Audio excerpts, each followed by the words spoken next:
Alright guys, this is going to be a different style video today. There's not going to be any snowmobiling. I know, it's kind of disappointing.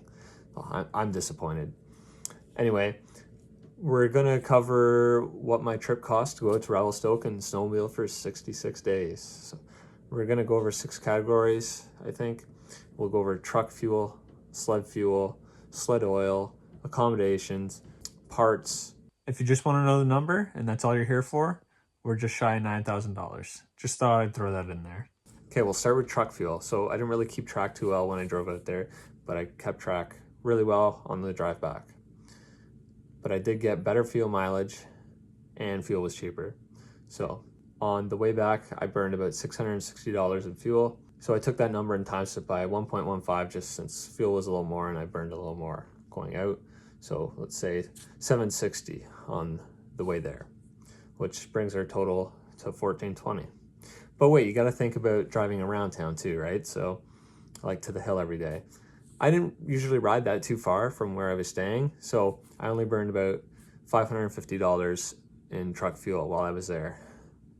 For guys that are staying in other places and driving farther every day, it could easily be double that.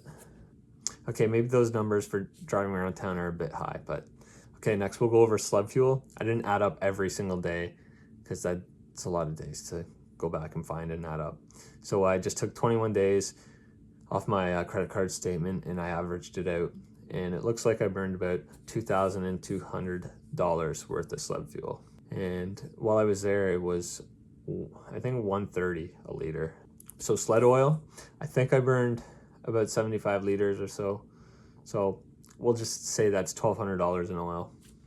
Now we're going to talk about accommodations, but that's kind of a tricky one because say you have a friend out there that lets you crash on his couch for 20 bucks a night, like I had for like the last whatever days I was there. You know, that's cheap. Then we were also in Airbnb for a month. That was not cheap. So the first week I was there, it was $400 for the week. Then I went somewhere else to the Airbnb, and that was like $1,300 for, I think it was 33 to 35 days. I don't remember exactly. And then the last 18 days I was there only cost me $360. So it cost me around $2,000 total. But in the past, when I went out for a month, it was probably around $1,200 for a month. So parts and maintenance. So it looks like I spent around $1,400. It could be less, could be more. I didn't actually blow any belts, but I did replace 2, so that's in there as well. I did 2 bumpers. I smashed my hood, but I didn't replace it. I bought a new nose cone.